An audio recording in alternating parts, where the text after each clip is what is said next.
Good morning, ladies and gentlemen. We ask at this time that you please find a table and take a seat. Please find a table and take a seat. Thank you.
Once again, good morning, ladies and gentlemen. We ask that you please find a seat, find a table, and take a seat. Thank you.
Ladies and gentlemen, please find a table and take your seats. Our program will begin momentarily.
Good morning and welcome to the USHCC State of Hispanic Small Business Breakfast, presented by Comcast. We ask that you kindly take your seats and turn your attention to the screen for a message from this morning's presenting sponsor.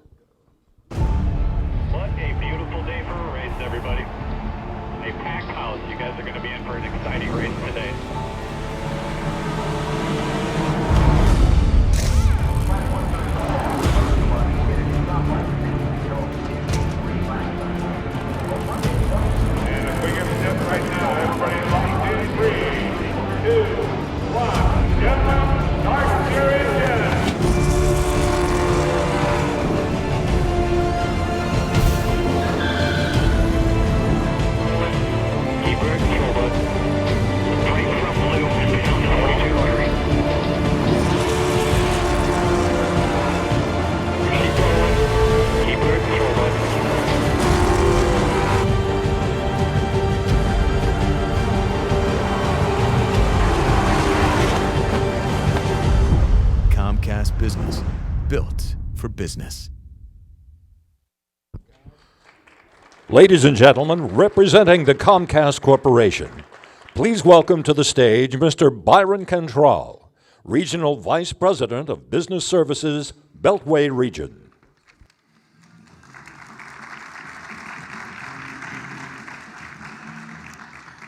Good morning.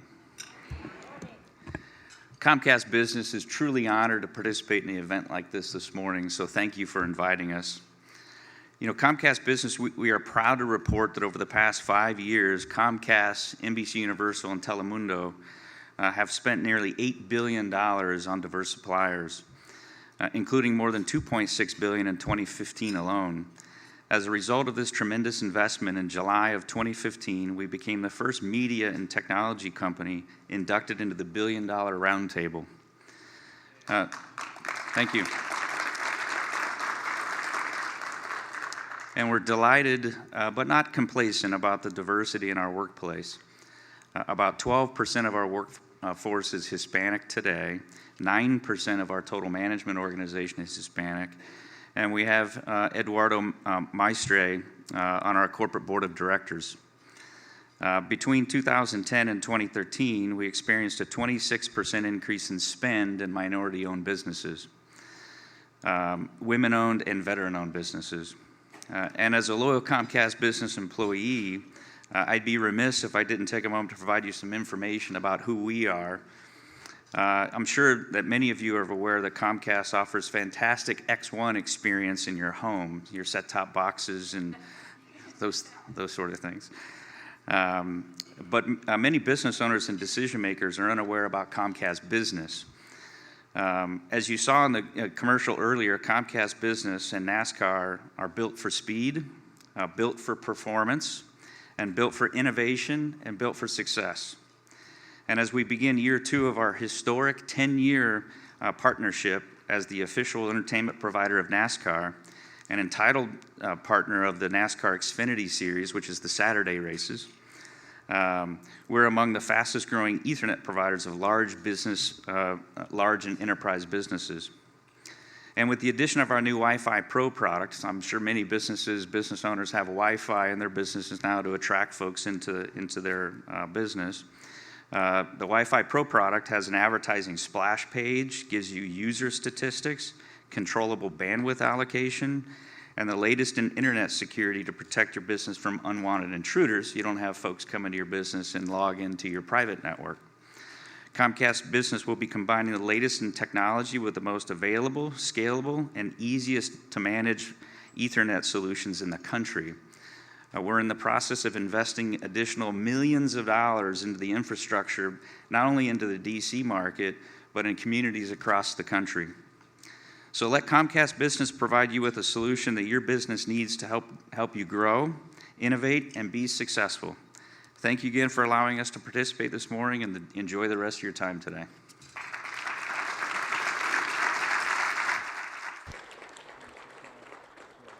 Please give a warm welcome to your USHCC Chairman, Mr. Raymond Arroyo.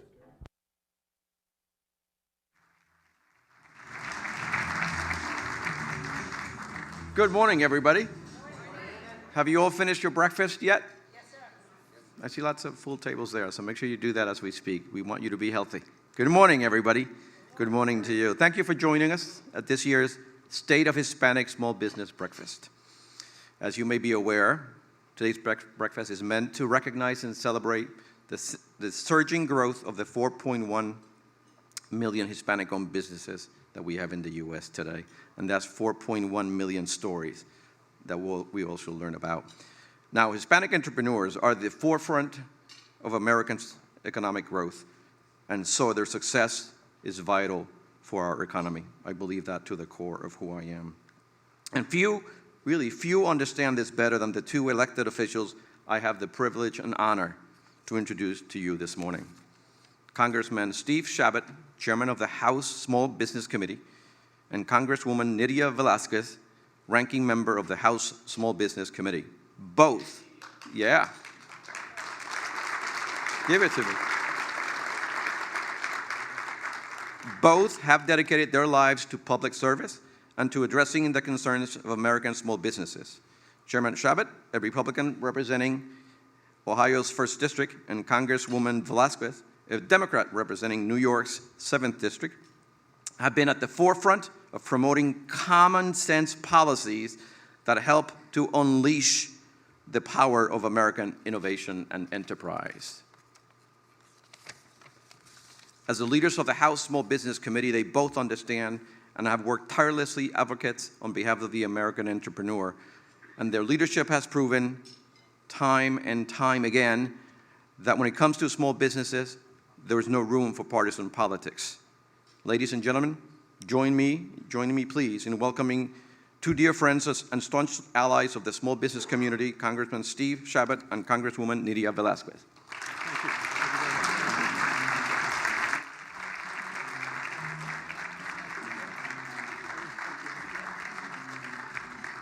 Good morning. It's great to be with you. I'm Steve Chabot from Cincinnati, Ohio. I happen to be the chairman currently of the House Small Business Committee.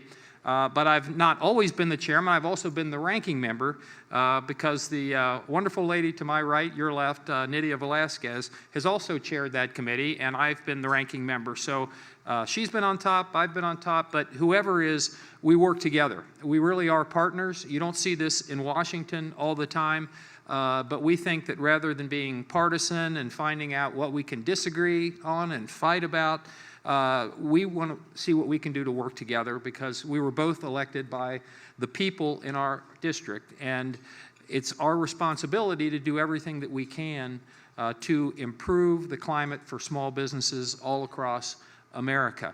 And the members of the committee, I think, because of the way we work together, we've kind of instilled it into members, both the Republicans and the Democrats, that they work together. They actually get along. It's not like that on every committee in Congress. I know I'm on some other committees, and I've been in Congress for 20 years now, and Nydia has been in Congress longer than that. So it can be a very partisan place. But small business issues tend to be things that, if you really get down to it, people do agree on that. They think that, you know, we need to simplify the tax code and that we need to make sure that the laws, the regulations that come out of Washington don't make small businesses' lives more complicated. They ought to make them better. Now, there are things we don't necessarily agree on, and there's no reason for us to debate and fight about those things all the time because we're not helping small businesses if we're spending our time doing that rather than finding out how we can actually help folks. And we really do work in a bipartisan manner on this committee. We offered 5 bills on the floor yesterday, and we did it together. And we worked together, and the members of the committee did too, and there were amendments to the bills by both sides. Republicans and Democrats offered amendments that were accepted, became part of the bills, and this is the way we ought to work in this country. I'd like to see our presidential candidates, quite frankly, rather than attacking each other all the time, you know, work more together, talk about things that are important. Small business, 7 out of every 10 new jobs created in this country are created not by the huge corporations like Procter & Gamble, Kroger, GE Aviation, Macy's department stores, wonderful countries. They all happen to be headquartered in my district. I love them. But small businesses are where the action is and where jobs are being created. So let's focus some attention there and not always just at the, you know, the biggest level and where the people that have the most money. You know, let's work for people all over the country and let's do it as much as possible in a bipartisan manner. There was a phrase that I heard when I first got here to Washington. And at first I didn't really understand exactly what it meant, but now I do. And the phrase is this: don't let the perfect be the enemy of the good. Think about that. Don't let the perfect be the enemy of the good. In other words, and too many of us up here are in this mindset that we want everything. We want the whole loaf. Well, you're never going to get the whole loaf. We have divided government. We have both Democrats and Republicans here, so we really ought to be working together, and in our committee, we do. So thank you very much for inviting both of us here, and I would now like to turn over the mic to somebody who I have grown to admire and respect over the last 20 years, somebody who represents her district very, very well, somebody who represents small businesses all across the country very, very well. My friend, my partner on the Small Business Committee, the one, the only, Nydia Velasquez. Good morning. Good morning. Good morning, everyone, and thank you for being here. It's a great day. It's a great opportunity to come together and discuss the issues as to how can we provide a level playing field for Hispanic businesses to do what you do best, and that is creating jobs in our economy. Let me just say that I'm very grateful and proud of the working relationship. It's the only committee, it might be, well, maybe one or two, of the few committees that really work in a bipartisan way. And my mantra always is that when it comes to small businesses, there's no Republican or Democratic approach. It's to do everything we can to provide a climate that is conducive for small businesses to thrive and expand and grow our economy. That is what really we need to do. And we are proud that even though there are ideological differences, I'm not gonna lie about it, a conservative guy from Ohio and a liberal lady from New York, but we try to work and find common grounds. And that is what we have done. Let me first congratulate Javier Palomares, President and CEO, and Raymond Arroyo, the Chairman, for the great work that you do. You really are the kind of partners that we need in order to bring attention to issues that are important. And your contribution is well noticed, and I'm really grateful to your advocacy on the many issues that are important to Hispanic businesses and minority businesses in our country. Minority-owned businesses are economic powerhouses, and they are only getting stronger. Today, minority businesses account for more than 28% of businesses in the United States and generate over $1.4 million in receipts. In fact, Hispanic businesses grew 15 times faster than all other companies. Today, there are over 4 million Hispanic-owned small businesses in America, more than doubling since 2007. Despite these impressive numbers, Hispanic-owned businesses still face many unique challenges. That is why I held a minority-owned small business roundtable earlier this year to focus on the challenges facing many small businesses. And we confirmed what we already know, that for quite a long time, and that is that access to capital remains the #1 barrier for Hispanic-owned businesses. However, let me just say that the agency, the federal agency, whose mission is to provide capacity building, to provide access to capital, is doing a better job. The SBA is making progress. Last year, $1.3 billion in 7(a) loans, working capital, were made to Hispanic firms, up 32% from the previous year. And yet, we need to do better. Conversely, the 504 program, commercial lending, rose only 2% to $274 million for Latino-owned firms. And I've been telling the administration, we need to do better in terms of the 504 program. We have to make sure that businesses and in our communities have the capital that they need in order to purchase those buildings, in order to reinvest in their businesses by purchasing the equipment that they need in order to grow. And despite the reality that the US minority population is nearly 40% and expected to rise to 56% by 2060, minority-owned firms continue to be shut out of the federal marketplace. So our responsibility is to make sure that we provide a level playing field, that the message from the federal government to minority businesses is or should be, we are open for business. And competition is good. If competition is good for the private sector, it should be good for the federal government.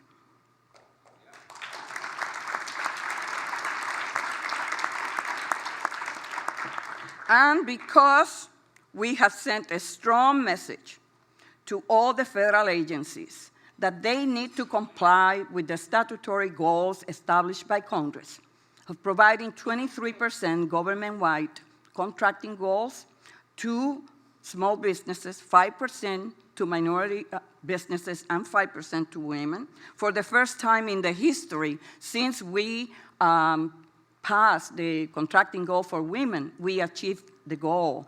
And it's making a great difference for women in this country. We have to do better to improve those numbers among Hispanic businesses. But yet, I can tell you that over $8 billion in government contracts went to Hispanic-owned businesses just last year.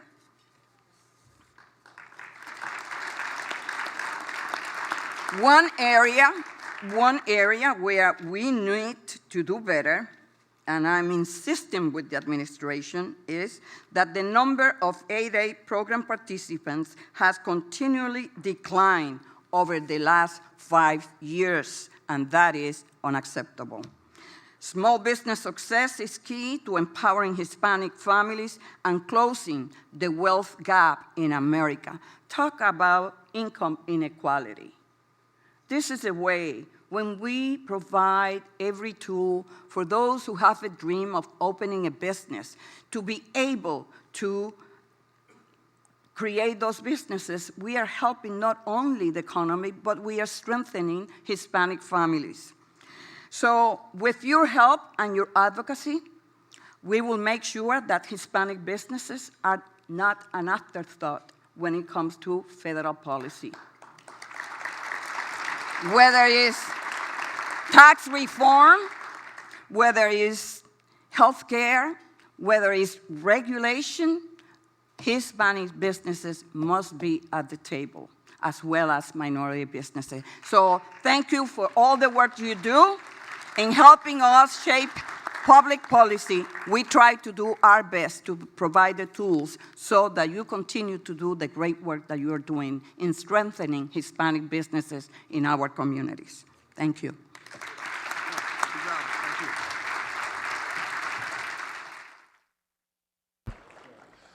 Please join me in welcoming to the stage USHCC President and CEO, Mr. Javier Palomares.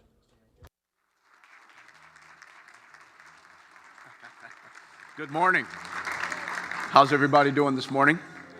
Excellent, excellent. I want to begin by thanking Congressman Chabot and Congresswoman Velasquez. It really is a true testament to our small business community that both the chairman as well as the ranking member of the House Committee on Small Business are both with us here today. I want to thank them for illustrating the leadership that's necessary in this country at a time like this. Please help me thank them one more time for that kind of leadership. That's exactly what America needs right now. It's wonderful to have them with us. And as you know, I also like to, from time to time, talk about what's going on in our community and keeping it live and exciting and different. And to that end, I had the pleasure last night of meeting a woman named Claudia Mirza. Claudia owns a company called Acorbi, or Acorbi Translations. Now listen to this. Claudia right now employs over 670 Americans right here in the United States alone, but even bigger than that, employs throughout the globe. Her company is helping global companies connect employees, vendors, and customers 24 hours a day in 175 languages. Some of her friends include our friends. Aetna, Blue Cross Blue Shield, MoneyGram, and Google all do business with our Claudia. In 2015, she placed number 30 in the fastest growing women-owned businesses in America. This year, she placed number 12 on that list. I ain't lying, Miss Claudia. I ain't lying. You go, girl. And of course, we all know that Nina Vaca, the boss, placed number 2 on that list, and we're gunning for number 1 next year. I should also say that Corby has been recognized by both Forbes and Fortune, and she has been highlighted as a prolific and visionary business leader, and she's indicative and illustrative of what the USHCC is all about. Claudia, be stand and be recognized by the family. Welcome to the USHCC. Claudia Mirza. That's what we're about.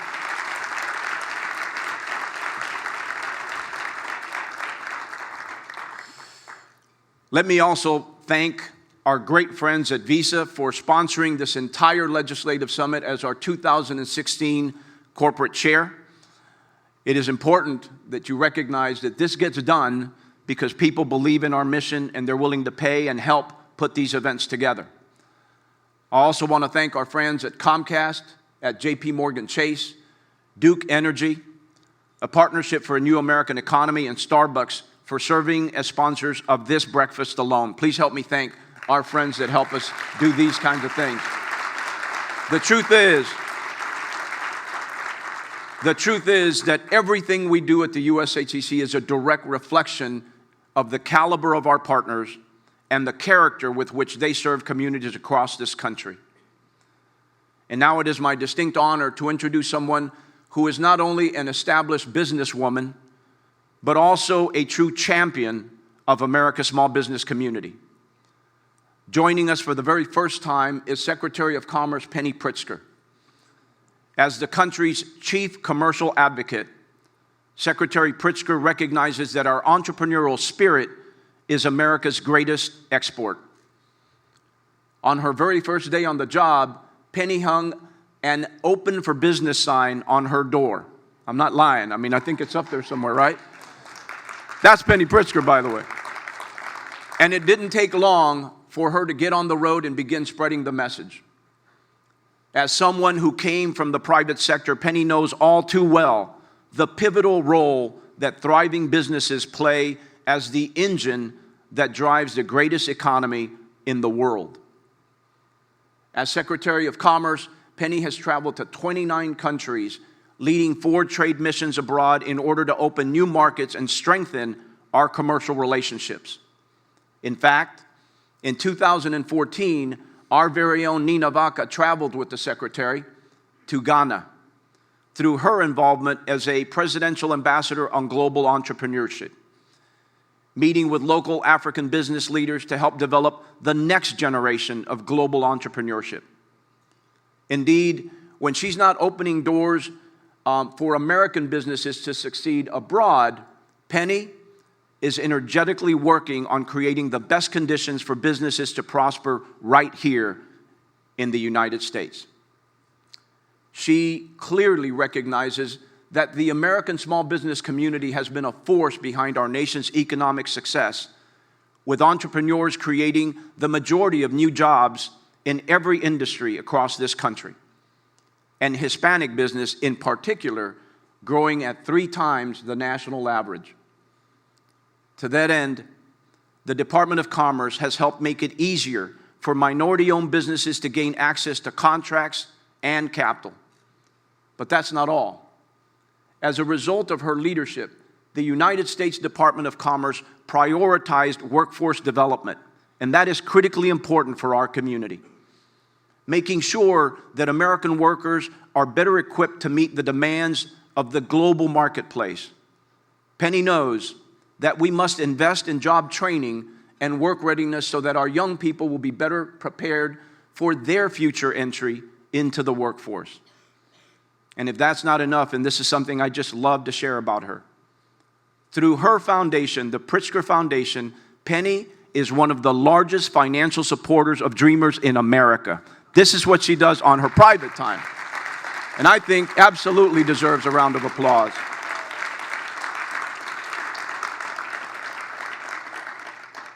It truly is because of her work that millions have begun to see their American dream become an American reality. So without further ado, please stand and help me welcome our dear friend and our champion, United States Secretary of Commerce, Ms. Penny Pritzker.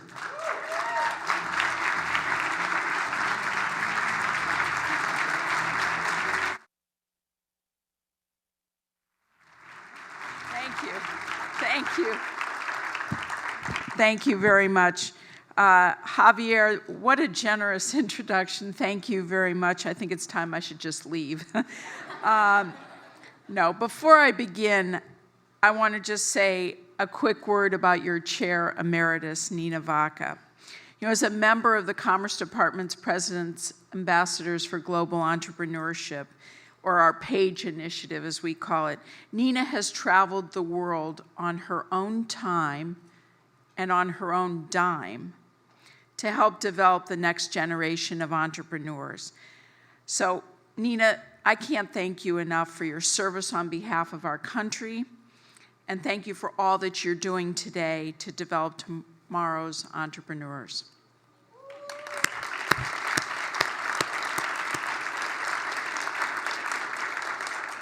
So like so many of you here today, I'm data-driven. The numbers seldom lie and often tell a very compelling story. So when I look at the data surrounding our economic recovery, what's clear to me is this: Latino-owned businesses played an outsized role in both saving and growing our economy.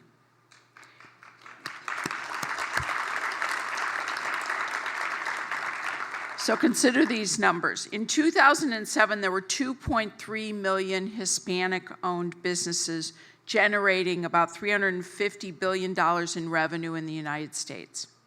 By 2012, those numbers were 3.3 million businesses and $474 billion of revenues. And today, there are 4.1 million Hispanic-owned businesses in the United States generating $661 billion in revenue. I don't know about you, I like those numbers. And one thing I know for sure, business leaders, their shareholders, their board members would do anything to have that kind of level of growth. So indeed, to borrow a turn of phrase from President Obama, the state of America's Hispanic small businesses is strong and getting stronger. Yet even with this forward-leaning growth, challenges persist. Our economy's growing, but too many people and too many households have yet to see the impact on their own lives. Real wages are rising, but too many workers have yet to feel it in their own paychecks. Private sector profits are up, but many companies are still confront uncertainty in markets at home and abroad. So to confront these challenges, while we're also building upon the significant progress that's been made over the last 7 years, this administration is constantly looking for new business opportunities. Opportunities to strengthen middle-class families and support those trying to reach the middle class. Opportunities to spur growth across all communities, and opportunities that are economically sustainable. I firmly believe that the Trans-Pacific Partnership, or TPP, is a major opportunity that achieves all three of these goals. As Secretary of Commerce, my job is to set objectives and execute policies that create the conditions for your companies to succeed and for our economy to grow. Under President Obama's leadership, the Department of Commerce has been transformed into a true Department of Business that provides the services and policies needed by companies of all sizes to prosper in a global economy. Put simply, our role is to both keep America open for business and to ensure that the world is open for American businesses. As large and diverse as our country is, we still only account for 4% of the global population. 96% of the world's consumers live outside the United States, and 80% of the world's purchasing power is outside of the United States. But too often, your companies lack equal access to foreign markets and confront significant barriers to entry. So for example, Automotive goods face a 70% tariff in Vietnam. Machinery and capital equipment face a 59% tariff in Malaysia, and poultry faces a 40% tariff in Japan. Why do I pick those countries? Those are all TPP countries. On day one, TPP will eliminate 98% of these tariffs. In effect, this means that 18,000 tariffs, which are like taxes on many of the products and services your companies create, will be gone immediately. But TPP will do more than just eliminate tariffs. By linking the United States, Mexico, Canada, Peru, Chile, and others with some of the fastest growing markets in Asia, we will strengthen existing supply chains and build new ones across a region that comprises 40% of the world's GDP. TPP includes critical intellectual property rights protections that will drive innovation. TPP reflects American values by compelling our partner countries to make the economic reforms necessary to attract investment, support economic development, and reduce poverty. So let's take the story of Concept 2 Cosmetics, a Hispanic-owned manufacturer in Miami. Concept 2's entire business model depends on exports. The company has expanded to 22 new countries in the last 3 years. And as a result, they've been able to increase their workforce from 9 to 25 employees and begin to sell their products in new markets like Japan and Vietnam, both of which are TPP countries. Concept 2's CEO recognizes the potential for new customers in the Asia-Pacific region because there's a rapidly growing middle class, which is set to grow from 570 million today to an estimated 2.3 billion by 2030, just the next 15 years. So the uniform labeling standards in TPP will speed up registration in these new markets and enable Concept 2 to get their goods to market more quickly. TPP's non-discrimination rules for cosmetics will also ensure that their products can compete on a level playing field.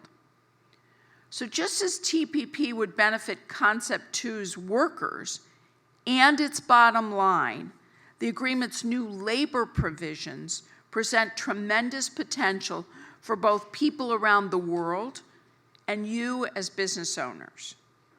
All workers around the world deserve fair wages and the equality of opportunity and treatment in employment. TPP will bring hundreds of millions of additional workers under the International Labor Organization standards. TPP will not only create better working conditions for workers, but also put more money in their pockets. At the same time, we are not ignoring the heated rhetoric that suggests that trade hurts American workers. This administration understands that our workforce will be impacted as the global economy accelerates and our businesses adopt the latest technologies. We're focused on making sure workforce training efforts also match the pace of change in our economy and the global economy. So before we can unlock the benefits of TPP, we need the agreement signed into law. Through this clear and straightforward economic opportunity, it's within our reach, but we're not there yet. So the time is now for us to act. A report by the Peterson Institute for International Economics shows that if TPP is delayed by just 1 year, the United States will see an estimated one-time national loss of $94 billion. So think about it. That translates into $700 more in the hands of each average American family. So in addition, the longer we wait, the more we cede the rules of the road to China and other competitors in the region. With the future of trade in the Asia-Pacific region, still being written, we have to ask ourselves, can we afford to risk America's leadership in trade? Can we let other nations just define trade because they're acting more quickly than we are? At the Department of Commerce, we know that the answer to this question is absolutely not. That's why President Obama and this administration are hard at work making the business case for TPP to the American people. The best argument in favor of trade must come from all of you, the human face of the trade agenda, business leaders who understand the real value of trade and exports. If we're going to cross the finish line on TPP, we need you as our partners, making the case for trade in your communities and in your states and nationwide. I urge you today to reach out to your employees, your friends, your family, your neighbors, and make your voices heard. Tell them how TPP will grow your business and how it will translate into more jobs for your workers and more customers for your companies and more growth for our economy. Latino-owned businesses play a vital role in moving our economy from recession to recovery to expansion. The Trans-Pacific Partnership is an opportunity to continue that progress and make the state of America's Hispanic small businesses even stronger. The future of our country's economy is increasingly being shaped by the ideas and contributions of Latinos. Working together, I am confident we can ensure our country and our businesses, your businesses, remain on the leading edge of competitiveness and keep America open for business. Thank you very much.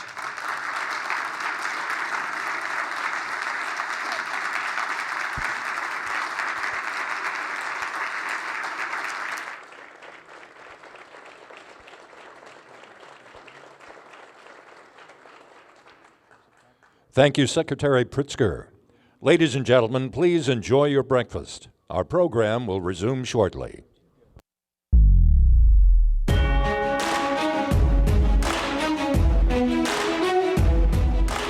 Hola, everybody.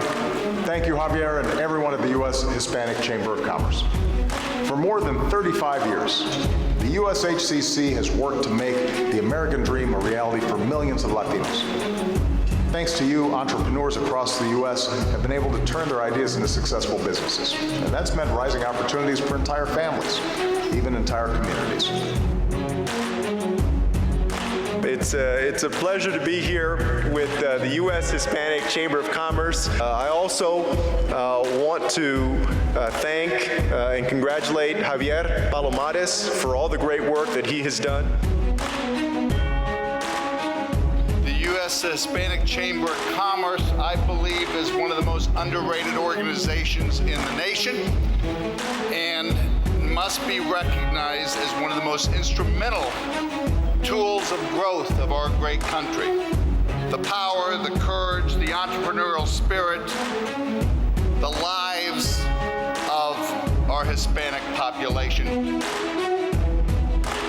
You know, every time I think about the U.S. Hispanic Chamber of Commerce, I think about the people and their stories.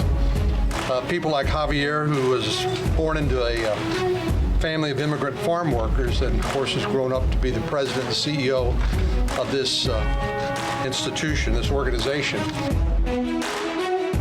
We are honored to have the largest Hispanic Business Association right here in Houston, Texas. Speaking of friends, there's another Javier. Mr. President, thank you for your hospitality. It's good to see you again. And what's so important about the Hispanic Chamber, and I mean this sincerely, is that you reach back. You reach back. So many of you become so successful, but you never forget. You never forget, you reach back. Javier, I applaud you for acknowledging the power of America's businesswomen and the crucial role they play in ensuring the health of our nation's economy.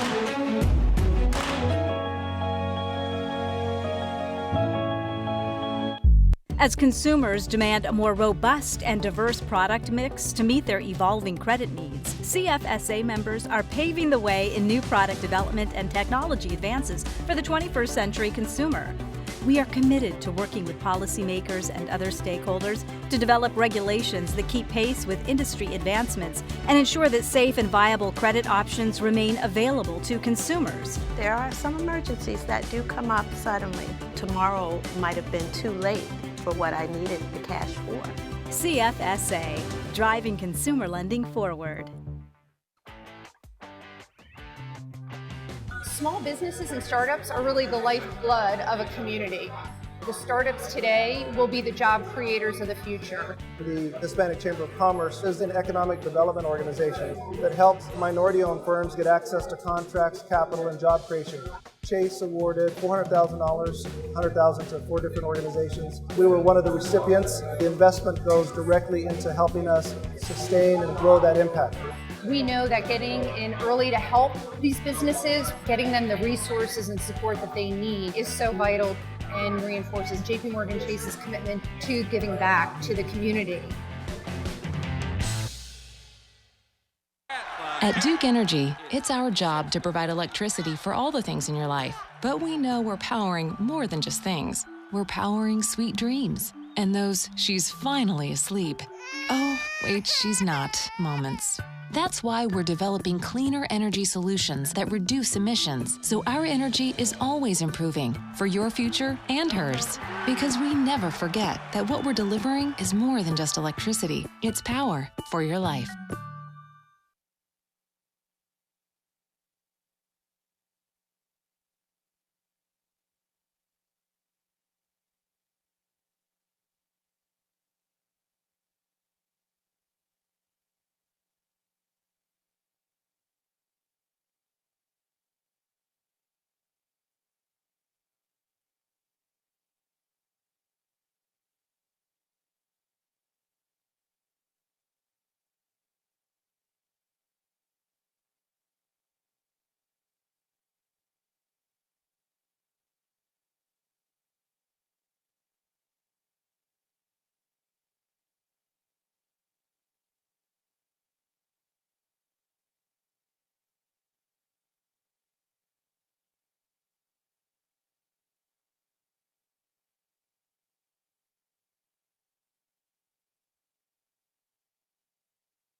Ladies and gentlemen, our program will resume shortly.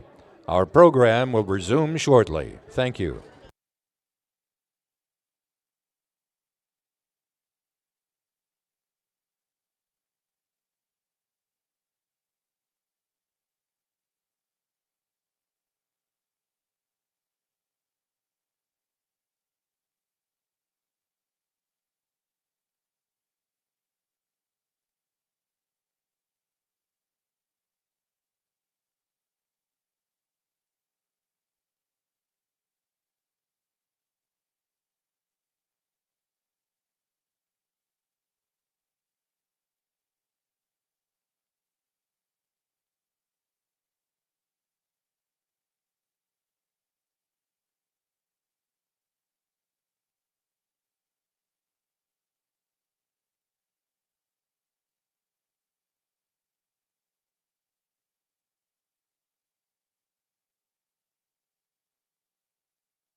Ladies and gentlemen, please take your seats. Our program is about to begin. Our program is about to begin.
Ladies and gentlemen, please take your seats. Our program is about to begin. Our program is about to begin. Please take your seats.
Welcome back, ladies and gentlemen.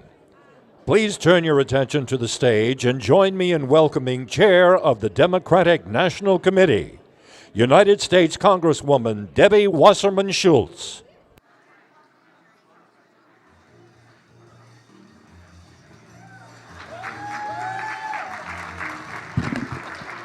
Buenos dias. I want to thank Javier for inviting me and for all of you for joining me and waking up kind of early to kick off this day of the U.S. Hispanic Chamber of Commerce Legislative Summit. It is wonderful to see so many bright and shining and familiar faces, and I am really thrilled to be able to be here. I'm only a little bit ticked off that you now have my former Director of Hispanic Outreach, Alberto Morales, and I'll try to get over it, but our loss is your gain, and he's certainly going to do a great job on your behalf. We just came off of a very successful Hispanic Summit in Miami, which was the last activity that Albert engaged in, and that was an incredible opportunity to really mobilize the Hispanic community in South Florida, which has been incredibly robust and thriving, listen to their ideas and hear about the great work that is being done all across the Hispanic community, not only in South Florida, but in the country, so that we can mobilize voters and make sure that we engage them up and down the ballot throughout this election cycle. Some of the personal stories that we heard in particular were really a great reminder that politics is about people, about their lives, and about their hopes and their aspirations. And that's where we find so much synergy with the Hispanic Chamber. This is truly an exciting time in politics. We have fewer than 100 days to go until the Democratic National Convention kicks off in Philadelphia, and just 202 days to go until Election Day on November 8th. And with last night's New York primary behind us, as you can see, things are getting a little intense on both sides, to say the least. One thing, though, is absolutely clear. No matter which of our Democratic candidates becomes our nominee, we will have a candidate that will be good for business, good for the economy, and ready to expand opportunity for all Americans, while the alternative would drag us backwards. For starters, on the Democratic side, our debates have been serious and substantive, and our candidates have each made it clear that they understand our nation's strength comes from embracing our diversity, which is a stark contrast from what we've seen from Republicans, especially from their frontrunner, Donald Trump.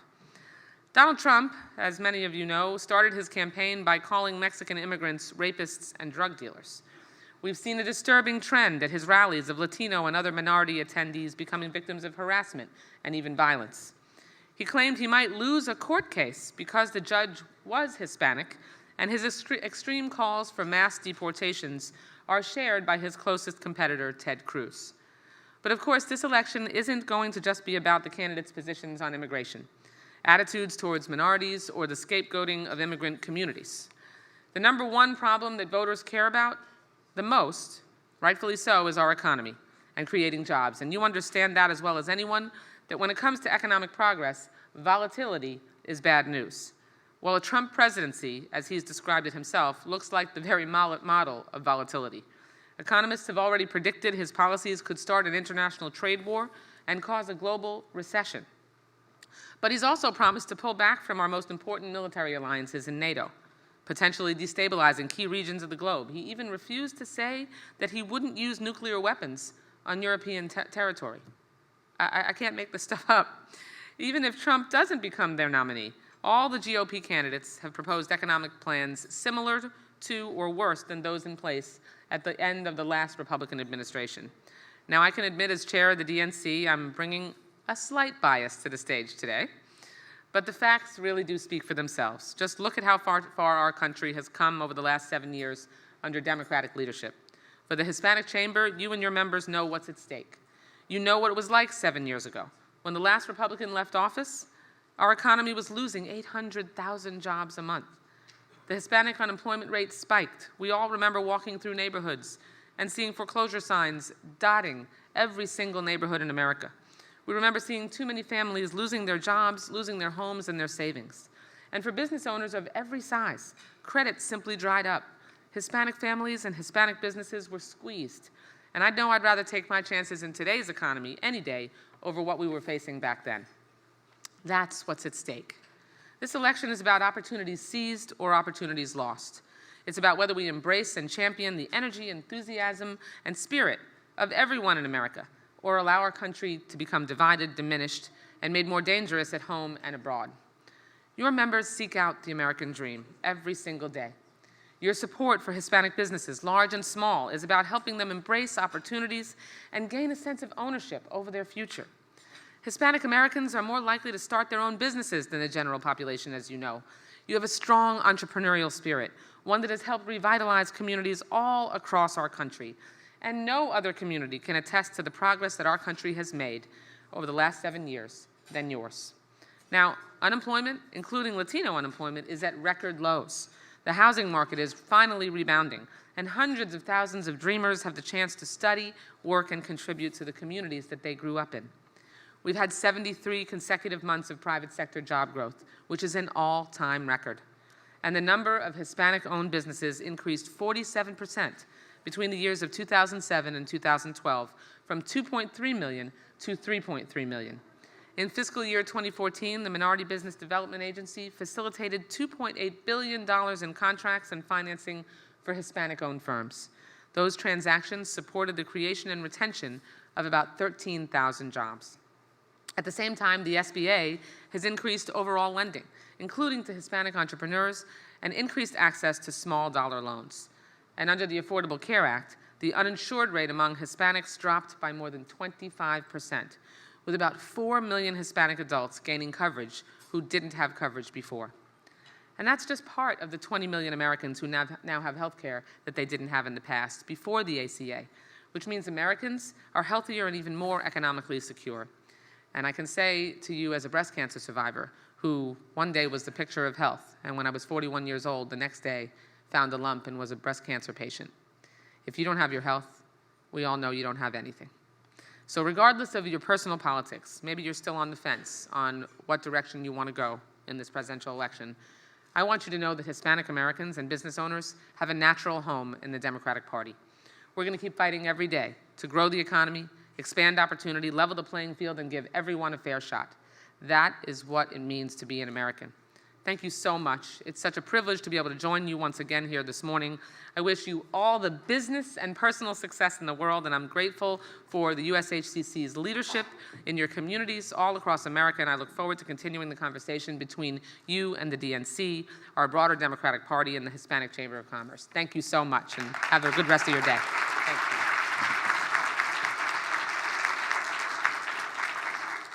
And now, ladies and gentlemen, please welcome back USHCC President and CEO, Javier Palomares.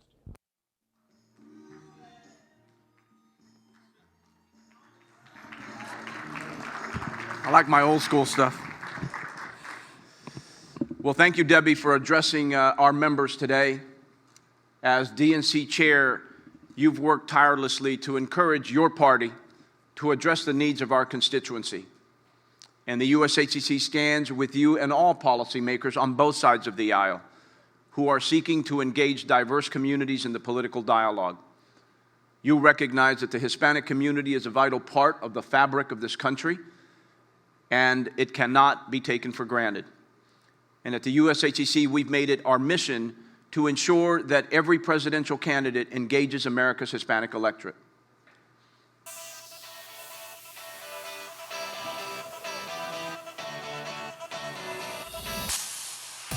One of the most influential figures in politics today is someone you've probably never heard of. Javier Palomares is the head of the Hispanic Chamber of Commerce. This cycle, all the top 2016 candidates from both parties have been seeking him out. Even Donald Trump, whose controversial comments about Mexico set a tone for the campaign. I know how important it is that my policies and my priorities reflect the real needs of the American people and not some ideology that is unconnected to the lives people are leading today. You know, in my view, I think the Hispanic community is a fundamentally conservative community. If you look at the values that resonate in our community, they are faith, family, patriotism, hard work. I want a banking system where you have small, medium-sized banks where your people can walk in and somebody says, I know who you are, I know your history, you're going to get a reasonable price loan. You're part of the community. I know you. I know that when you say your people, you mean American small businesses. Right. I know that. Right. We are a country of immigrants. Many of us, right? What does a Hispanic community? God-fearing, common sense, hard-working, fantastic. Part of our group, right? Part of who we are as Americans. And I don't care who's going to yell loud. You know, frankly, when I go to town halls and they can yell at me all they want, I don't have a problem here. You know, but you're on my short list too, Javier. And See, that's how stuff gets started right there. I'm very happy to see that on both sides, frankly, of the aisle, that there are people that value the contributions that America's Hispanic community has made historically and continues to make to America, both from an economic and a social perspective. I'm very enthused by that. And I think as we move forward here, 2016 now needs to be a year of action.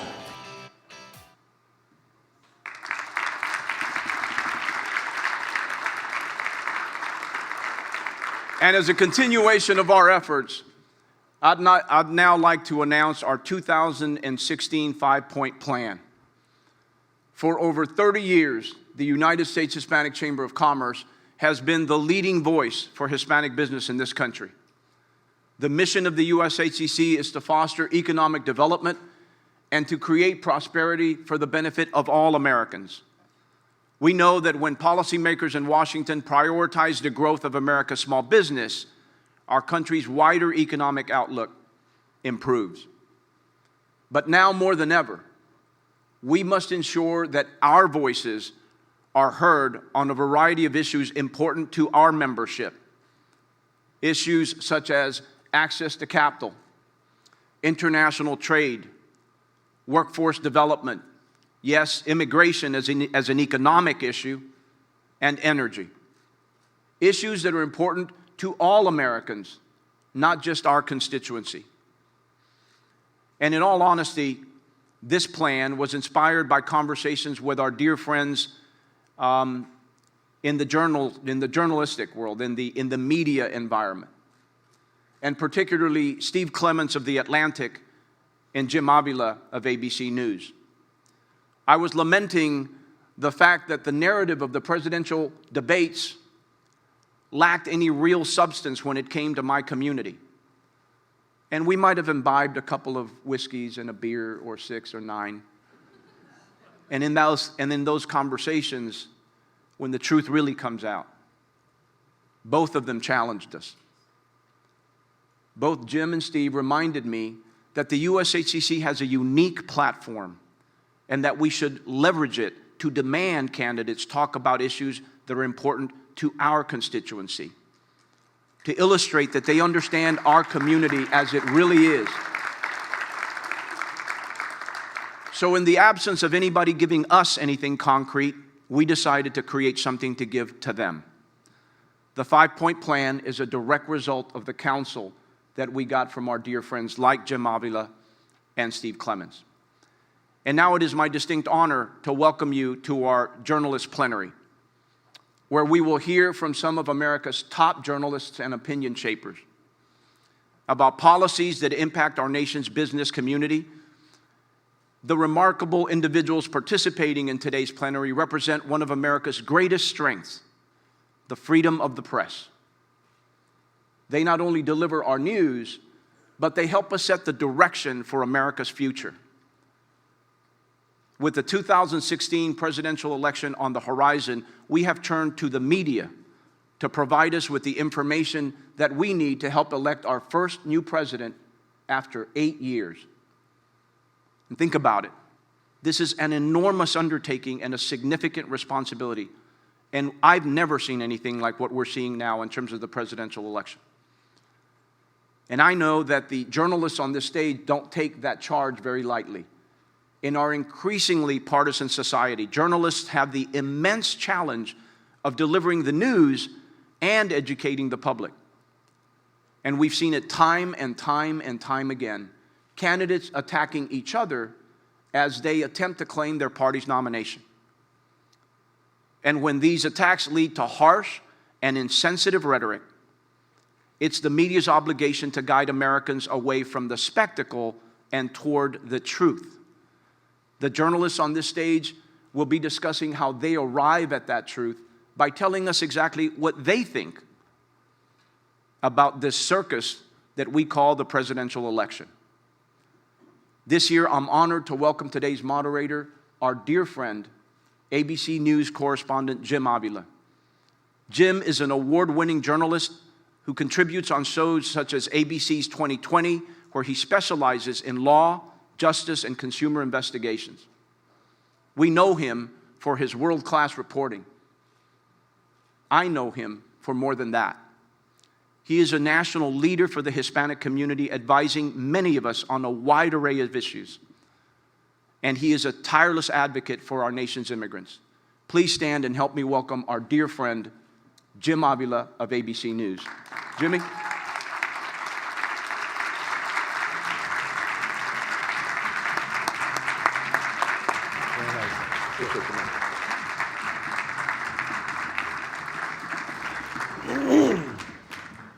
Well, good morning. Thank you, Javier. Thank you, SHCC. Just a couple things before we get started. I introduce my esteemed colleagues. It is really a pleasure to be here and to look out and see your faces and know what you do. In 1922, my grandparents, before there was a border, walked across the open border and worked in the fields in Texas and then in California. Their 8 children, all of them, each of them, opened small businesses in California. From one who was a doctor, an orthopedic surgeon, ran his small business, to auto repairmen, auto body shops in East LA, car dealerships in Orange County. All of them quite successful, and all their children, my cousins, went to college after 2 generations. And I know that's a similar story that probably each and every one of you have, that you've made it in this country and helped build this country and helped contribute to this country. And it's with great pleasure that I'm sitting here today among you, and it makes me very proud. So now I'm going to introduce my esteemed colleagues who are in the front lines. They're really out there watching what's going on in this incredible campaign that's been going on, documenting it, seeing firsthand, and we can talk to them about what they're seeing and whether they're discouraged or encouraged about what they're seeing and where we're going from here. Let me start by introducing Ed O'Keefe, who's a reporter from the Washington Post. Ed O'Keefe has been with the Post covering the 2016 presidential campaign. He's covered presidential and congressional politics since 2008, and recently he's been covering the campaigns of Jeb Bush and Marco Rubio. Ed O'Keefe. Ed. Next is Eliza Collins. She's the breaking news reporter for Politico. She's focused on the 2016 presidential campaign. Prior to joining Politico, she was a regular contributor to USA Today and USA Today College. And can I break the news that you're going to be back at USA Today? Yes. Okay. Going back. Eliza is very shortly going back to USA Today. So she's been covering politics for them as for both Politico and now USA Today. And next, filling out our panel is Beth Reinhardt. She's the national politics reporter for the Wall Street Journal. Beth Reinhardt covers the presidential campaign and national politics for the Journal. She previously worked at the National Journal, where she was the lead political correspondent during the 2012 presidential campaign. So, obviously some folks who know what's going on. You've all been on the trail. Let me just start and open it up in a pretty broad question about where we're at, especially since we've all probably got a chance to see that New York, a very influential state for a change, actually means something in the campaign. Last night there was some pretty big news with Donald Trump winning quite handily in the Republican side, but Ted Cruz faltering badly, and Kasich actually coming on. And of course Hillary Clinton winning her home state, beating back a pretty good challenge from Bernie Sanders, but it does appear now that all the votes are counted that she won pretty handily. She did. So give me an idea. Let's start with you, Ed, and just go right down the line and tell us where we think we are, what that means, what last night in New York means. So among Republicans, at least, Trump isn't there yet, but he got a lot closer to getting the requisite 1,237 delegates. That's a number you'll want to remember over the next 2 months or so.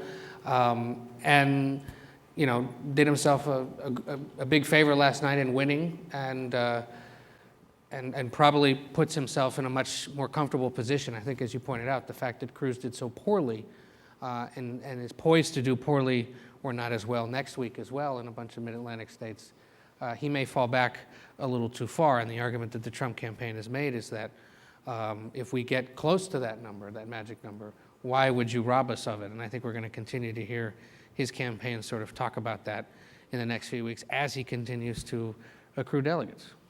Do you think he'll reach? Do you think he'll reach the number before the convention? At this point, it would be near impossible to do it before June 7th when California votes. I think he's probably going to need to top it off there, and he could either just hit it, come up just short, or go just over the line based on what's left, and based on the way that things are apportioned in the remaining states. I mean, he may not do as well in Indiana.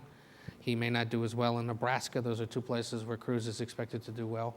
And the way California is set up is that, he may win 30 of the 54 congressional districts, but those other two won by Kasich or Cruz. That's a bigger, more aggressive forecast, I think. That would rob him of it. So we'll see. Eliza, where are we? So I'll take Democrats because you guys are Republicans. So Hillary won by a lot last night, and I think she needed to do that. New York was her home state, and she was expected to win, but the margin was huge, and it was kind of, Bernie had won the last 8 out of 9 states. So the fact that if he had come close, it would have been considered a win, and that was what we saw his campaign saying. So the fact that she won by like double digits for sure, and it doesn't look good. It kind of stopped his momentum a little bit, and he went back to Vermont last night. It's not a dropout, but he's kind of going back and retooling, and New York was nasty. This was the first time they really came out. They were hitting each other constantly. Guns, like fracking, just bringing out all of this stuff, and so the fact that she won by so much out of such a bruising state, I think, is pretty telling. You think Bernie Sanders is reassessing in any way? Or he did say that he's going to go all the way to California. I mean, he's got considerable support in California. Right. I don't think he's reassessing in that like a dropout, but I think that they were hoping to do better than they did, and they're going to have to retool a little bit because kind of the strategy they had in New York, which was hit her on, her ties to Wall Street, her fundraising, energy, calling her out, calling her unqualified. None of that really worked. In fact, she did better than we've seen her in most places. So, and his other argument was that she was doing badly in the North. She'd done so well in the South because the South was conservative, but this kind of just made that null. And Beth, where do you think the next real battleground is on the Democratic side? Will Bernie do well in Pennsylvania, or is Hillary Clinton going to do well in the Northeast? Well, I'm more on the Republican side, but I think I read recently that a Clinton has never lost in Pennsylvania. That's like Clinton country, so I think they're solid. The one thing that's interesting about Pennsylvania for Clinton is that in 2008 when she ran, she won on the strength of white working class voters, and at that time was talking about that and kind of hitting it that note in a way that made some Barack Obama supporters a little uncomfortable, suggesting basically that he could not win white voters, which ended up he didn't and didn't matter. But and now, of course, she's doing so well among minorities and less dependent on white voters. So she has sort of a very different relationship with the state of Pennsylvania, but it's still a very friendly one. But her path to the primary will be different this time. So let's go to your expertise, yes. The Republican side. And get to your I comfort faked zone. my way through that pretty well. You did. Yeah, I was impressed. But you have to be well-read, and I'm sure you are. Yes. So tell me what you think about where the status of the Republican race is now. Is it over? So the one thing that's interesting about last night, on both sides really, is that it was exactly how we expected it to happen, but yet everyone kind of feels this shift. And so you have to kind of stop and wonder why that is. I mean, we knew Trump was going to win, and we knew he was going to win big. So nothing has really changed, but yet it feels like things have changed. And I think there's a few reasons why. One is that this is the beginning of what will probably be a little bit of a hot streak for him after he was in the desert basically for the last month. He had not won a primary since Arizona a month ago. Cruz kept racking in the delegates in both the primaries and the caucuses, and at these conventions where we've heard Trump complain so much about, the delegate process that Cruz has outmaneuvered him at. And now things feel differently. He won this very big victory on home turf. He's headed toward a lot of states that are favorable to him. And what's also happening is you're starting to see Donald Trump change a little bit as a candidate. Now, we've thought that, 50 times before. Here it is. Here's when he's going to start making the policy speeches and bringing in the professionals and calming down. So I say it with a giant caveat that, in an hour, he could be like going rogue all over again. But we're starting to see slight changes. He has brought in some experienced operatives, in a sign that you just can't run a campaign with your buddies from a closet. And, people noticed, smarter than me, because I was rushing on deadline, I noticed in the coverage today that he didn't call Ted Cruz Lion Ted last night. He had his trademark bravado, but, maybe just slightly 10 degrees down a notch.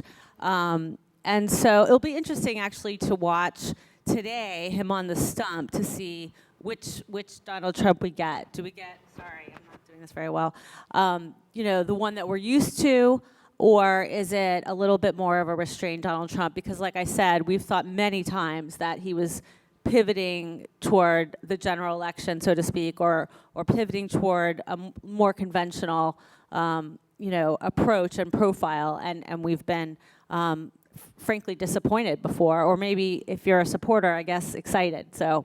Yeah.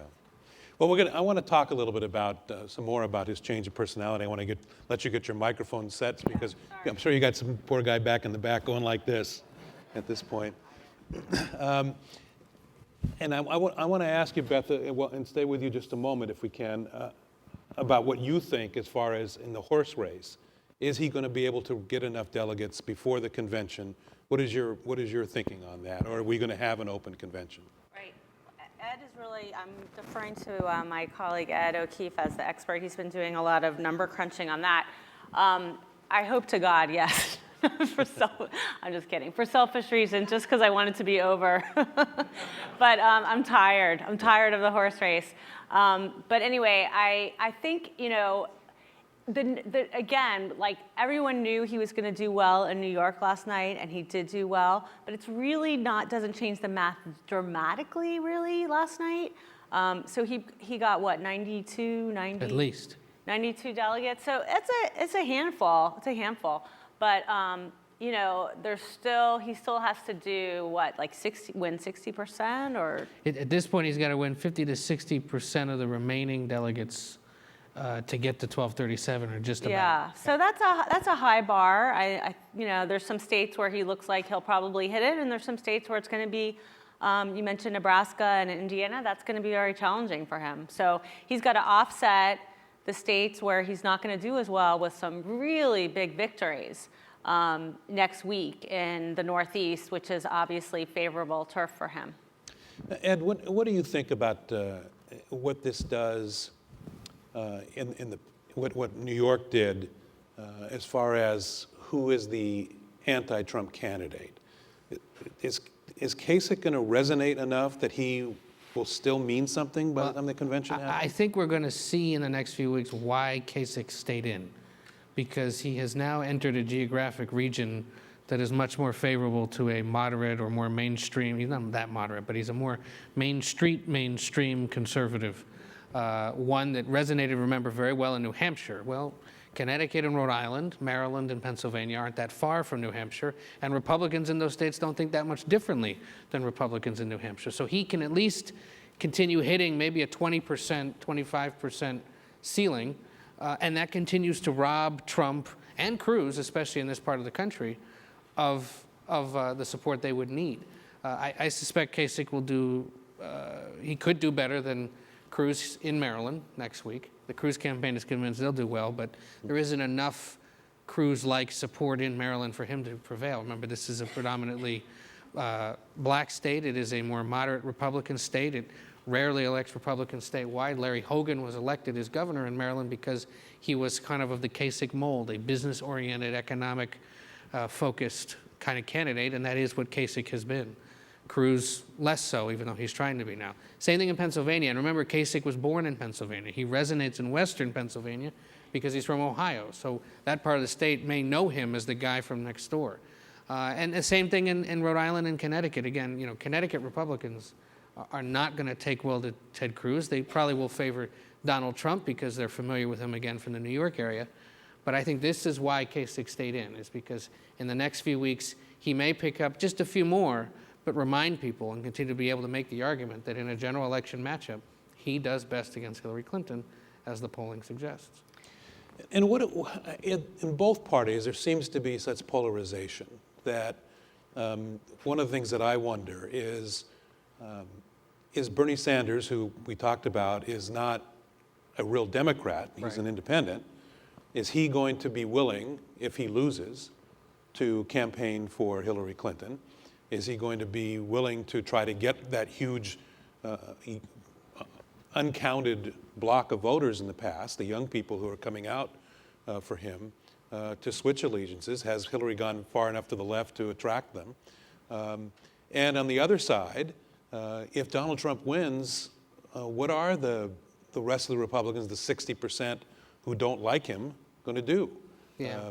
So I throw that out. What is the extremes that we've seen in this campaign done to what's going to happen in the general election? I'll answer the Republican part. I think, having talked to a lot of different kinds of Republicans across the country in the last few weeks, normally it's the conservative wing of the party holding its nose and supporting a moderate or a mainstream guy like John McCain, like Mitt Romney in the last few years. They're convinced that it may have flipped this time and a more conservative or populist, outspoken candidate is going to prevail, and they're going to either have to hold their nose or sit on their hands or go and support some kind of independent write-in bid by somebody else. But I think there's enough of them that will realize, look, the party spoke, they voted this way, he has steered the ship in a different direction with the new crew he's hired. Perhaps we just have to reluctantly accept it and see what happens. But if he continues to, tweet up a storm or say the things he's been saying, if the numbers remain as poor as they do with Hispanics, with women, with African Americans, with young voters, there may be a lot who are concerned enough to try to do something at the last minute to try to stop him from getting it.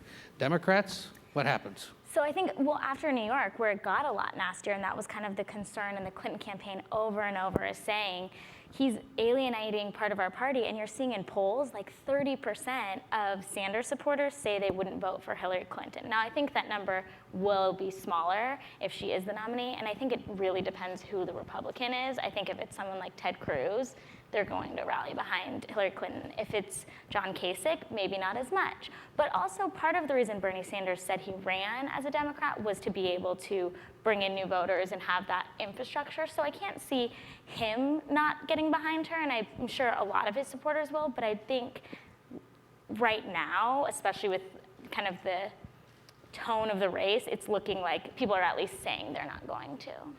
So what do you think, Beth? Will voters forget the extremes when it comes down to time to vote between Donald Trump and a Hillary Clinton? Will they forget what he said? We're in an audience that's been insulted by Donald Trump over and over again. Yes.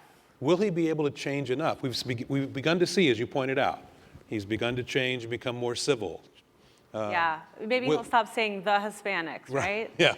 The Hispanics. You people. Right. Can he change his colors enough that people will forget in this short amount of time, do you think? I talked to a lot of Republicans who don't like Donald Trump. A lot of them are in this room, obviously. And there's sort of two kinds. I mean, there are Republicans who are just such good soldiers, and there are positive things that they see in Donald Trump. They see him bringing different voters to the polls. They see him sort of tapping into that thirst for an outsider. And it's almost like a rationalization that goes on in their mind. And even though he's really their last choice, they can live with Donald Trump. They can make peace with Donald Trump. Then there are, the never Trumps who just absolutely, under no circumstances, will forgive or explain away the hateful comments that he's made. And so, I think, I'm not saying this based on like poll numbers I looked at, but I feel like there are a lot more Bernie Sanders supporters who could live with Hillary than there are, Bernie Sanders supporters who could live with Hillary than Ted Cruz supporters who could live with Trump. And because the polling in New York last night showed that Yeah. there's a lot more potential for unanimity or unity on the Democratic side, but there's a huge divide still because of the three-way nature of that race. Right, On the and Republican it's side. not just Republicans who don't like his rhetoric, his style. I mean, he really tests the meaning of what it is to be a Republican in a way that Hillary Clinton does not push those kind of boundaries. I mean, you could say she's not a liberal, not a progressive. We could argue about that all day. But Trump just defies basic party principles. And so supporting him, he becomes the standard bearer of the party. That really changes the meaning because the party sort of becomes the nominee, right? He defines the party, and so that creates a whole new definition for the Republican Party that really scares a lot of heart and soul conservatives. So what do you think is the path to victory for the presidency for Donald Trump in view of the demographics that the Republicans knew they were having trouble already before they got to Donald Trump, who even scared more people away? The demographics in this country with a growing minority population, certainly a growing Latino population. Is there a path to victory? What does he have to do? I think it was Tim Miller, who works for the one of the anti-Trump PACs, that said Hillary Clinton could beat Donald Trump from jail. I'm not sure if that's quite true, but I mean, the numbers look pretty bleak for Trump in general. On the other hand, we've underestimated this guy so many times, and things can change quickly, and people have short memories, and he may morph into a different kind of candidate. So, but at this moment, he looks very weak. Of course, Hillary Clinton has a lot of problems too. I mean, she has a real image problem as well. So I don't know that we've ever had two nominees that are viewed so unfavorably by so many different people, and they both have serious image problems to work on. Liza, let me ask you, as a younger person than me, what problems do you think, how can Trump overcome the problems he has with young voters? Is there a way, is there a path that he actually could get some of the voters he's not? It's not just minorities, but young voters have turned their backs on Donald Trump to a large extent. I'm not really sure. I think he would have to kind of do like a 360 and really change kind of his messaging and who he is as a candidate. He has tapped into a certain, like some young voters that, the maybe white, male in certain, like maybe the South and things like that. But I think in order to broaden that, he really would have to do a kind of a 360, I think. I don't know. In going to the few Trump events I've been to, I am struck that there are a fair number of young people compared to other political rallies held by other Republicans. And remember, I spent a lot of time with Marco Rubio and Jeb Bush when they were usually decidedly older crowds. Yeah. But talking to the younger people who were there, if he wants to go after them, the way he has to do it is just talk about the economy. You're loaded up with student debt, you're underemployed or you're unemployed. I'm going to fix that for you the way I fixed it for myself, the way I helped all those people on my reality show. You mean he's going to give each one of them $1 million? Yeah, something like that. But just make an economic argument that I am somebody who understands business and understands the economy, and I will try to help you with that. And that may be the only way. Where he runs, the fascinating thing about what might happen here is they may not be fighting over the traditional swing states that are packed with Hispanic voters. Arizona, Georgia may go Democratic because of him. So they'll go up north and they'll fight in the Rust Belt over Wisconsin, Michigan, Pennsylvania, Ohio. Ironically, these are places he has not won outright or won at all in a Republican primary, but it may be the only place that Republicans can hope to flip in a general election against Hillary Clinton, because they'll go after the white male vote. She doesn't do well among them. And there's some belief that that may be the one way that he could somehow pull it off. Otherwise, he's set for a historic Mondale-like electoral loss, conceivably, if he can't find a way to make Florida competitive, make Colorado competitive, hold Arizona, and somehow flip some of those Rust Belt states. And do you see a path? What is his path to victory? That's it. You got to win the Rust Belt, pretty much, and you have to hold North Carolina, which went to Obama in 08, but flipped back to Romney in 12. You have to hold Indiana, which had gone to Obama in 08, went back to Republicans in 12. You have to keep Florida competitive, which could be a struggle. You have to keep Colorado competitive. You have to hold Georgia, which Democrats believe could one day flip to Democrats, given the way that state is changing.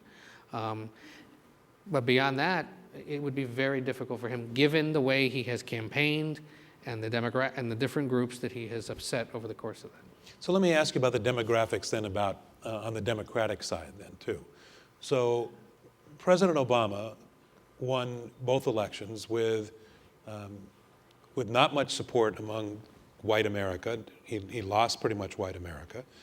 He won in the Latino votes, and of course he won with Black America, which was incredibly energized for obvious reasons, the first African American president. So Hillary Clinton, however, runs. She doesn't have that going for her. She doesn't have the African American support or the energy at this point that certainly that Barack Obama did. How does she replace that? Where does her energy come from? And how does she change dealing with the demographics now, do you think? Hispanics. I mean, she's kicked Sanders' butt, frankly. She did it in Florida. She did it last night in New York. She did it by huge margins in Texas. That is the way she will win. I mean, if she wins Arizona, she wins it on the backs of Hispanic voters who show up. If she wins Georgia, it's Black and Hispanic voters. And do you think people are coming, Hispanic voters, is it the combination of being insulted by Trump as Hispanic voters were insulted by Mitt Romney on the deportation issue, self-deportation issue? Or do they love Hillary Clinton, or they just hate Trump so much they're going to come to the polls? Both. They love the Clintons, plural, and they're concerned about Trump. And also we've seen Hillary Clinton really move to the left on immigration, in part because she was being challenged from the left by Bernie Sanders. So, I mean, you could argue that Hispanic voters have even more reason to like her, assuming that they are, in favor of the immigration policies that she's been supporting. One other thought I had was about when you're thinking about Trump's rhetoric with regards to immigration, race, all these tripwires that he has set off. He and Ted Cruz on policy, if you look at their statements, they're really not that far apart. Right. Trump has just said things in a slightly, in what people perceive as an ugly way. But Cruz said, I think we should be policing Muslim neighborhoods. He wants to deport 11 million. Deport everybody. Undocumented. And Trump has pushed him into that corner. But there's really not that much daylight. So, I mean, the thought that Cruz is a better alternative, at least policy-wise, I don't know that there's a lot of difference. So it begs the question, and what is it that the Republican Party is not seeing about these demographics? Why is it that so Kasich is the only guy who said, let's be compassionate. He's the only one who said that he's not going to deport, and we can't deport 12 million people who are here working and who are law-abiding people at this point.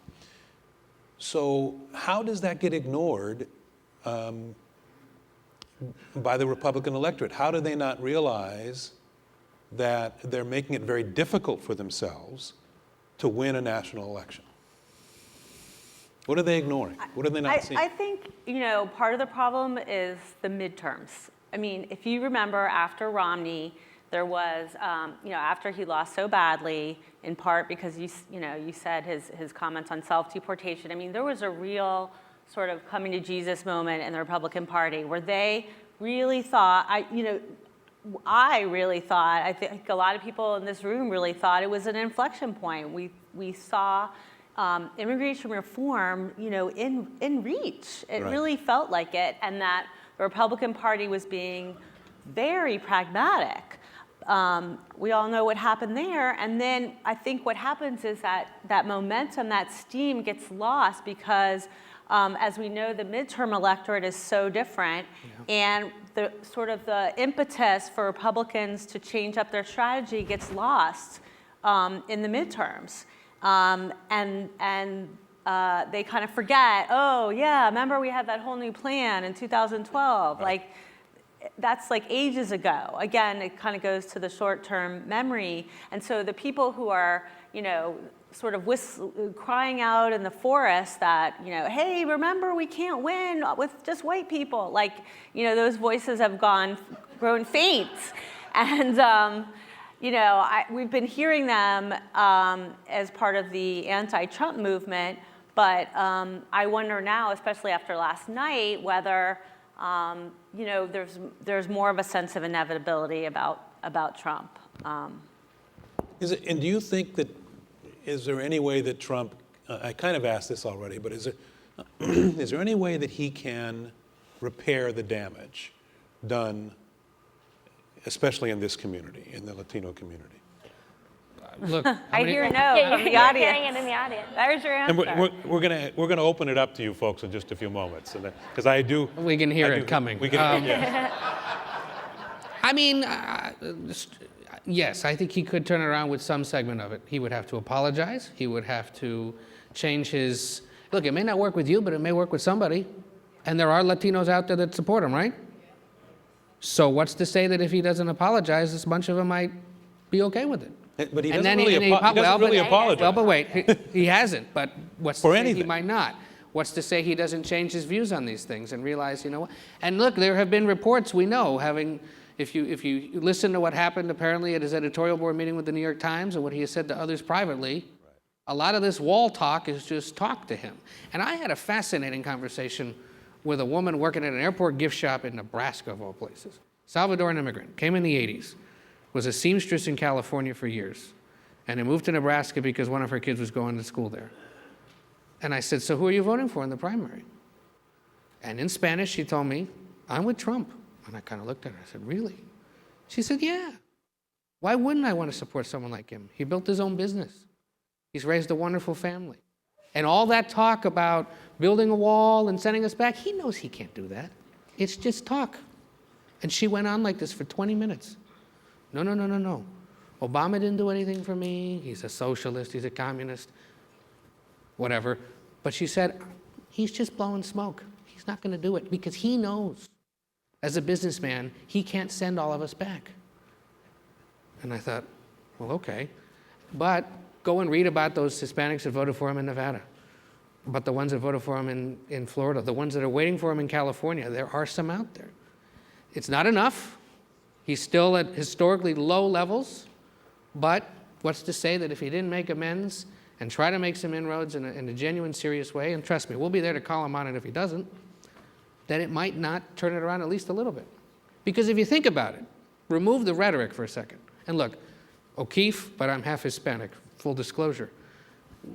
If you look at his story, built up, a business with the help of his father, has raised a good family. If you remove the rhetoric, that's a story that I think a lot of Hispanics, especially Hispanic business owners, can appreciate. That he's built up a large business with global influence, he's raised a good family. But Ed, as you know, the immigration is, even among Hispanics, immigration is not the top issue. No, but it is the gateway issue. It is the gateway issue. Yes. And so if you that is where insult he's us- screwed. Right. And that is where he's screwed. Right. And so unless and until he completely reverses course on that and apologizes, you're right, he's totally discredited. I'm not unaware of that. There is a world where you would see him apologizing. No, not necessarily. But that is what he would have to do. Right. That is what he has to do. Yeah. And in talking to other Hispanic voters and leaders across the country. They have said, if only he were for immigration, it would be a whole different ballgame with him. But because he's done and said what he said, he has no chance. I just think Trump has been known to change on a dime and could again. And, you know, one parallel resonates with me being from Florida and maybe with some folks in this room is Rick Scott, who ran in 2010 on a platform of illegal immigration. That was really his signature issue. I'm going to crack down on illegal immigration. Then he literally just stopped talking about it and won the general and never did any of the things that he said he was going to do during the primary. And, you know, it's very possible. And Rick Scott has drawn comparisons between himself and Trump. And, you know, it's very possible that we just there may not be an apology that, you know, it may be a lot more subtle. It may just be a lot less talk about the wall. That may not be an applause line anymore. And it'll just sort of fade is what could happen. And then before I open it up to some questions here and some comments here, I want to ask one other question, which is a little more delicate and a little more introspective, and that is, what have we done? And how have we contributed to the creation of Donald Trump and to the, as Javier referred to as the circus of this election, which, you know, in my years of covering politics is certainly,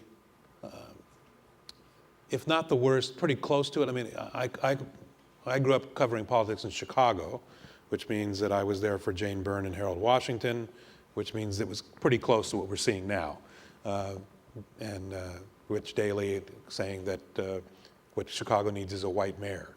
So, you know, I've seen some of this before, but not on a national scale. And I've not seen, I'm not just going to ask the question, I'm going to answer a little bit of it, because broadcast news certainly has a lot of responsibility in this. How much do you feel that we have contributed, and have we done a good enough job in pointing out what the shortcomings are of the candidates? And, you know, we really have to narrow it down to Trump because he has such a record that you have to look at.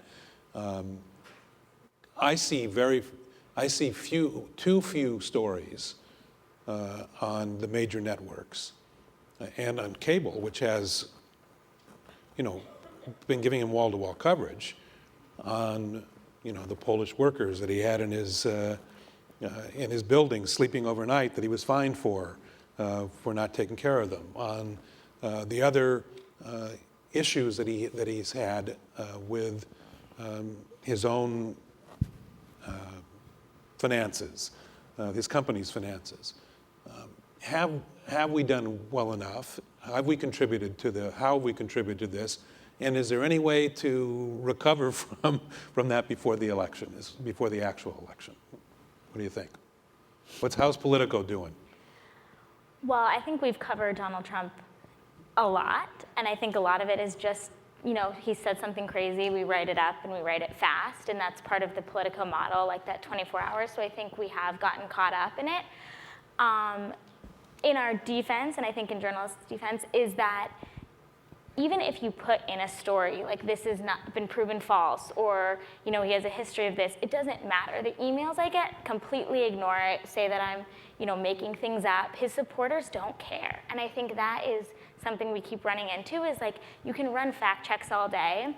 And I do see fact checks. I agree that I think some of his history has not been brought up a lot or gotten enough attention, but like double checking if one of his statements can happen, I see that, but it just kind of gets, then he says something crazy and that story is replaced by something else and his supporters don't care. And I think that's something we're just constantly running into, is the 24-hour news cycle. He gets clicks, people care about what he says, and his supporters don't care if he's wrong. They just like this kind of authority, strong man, as long as he says it.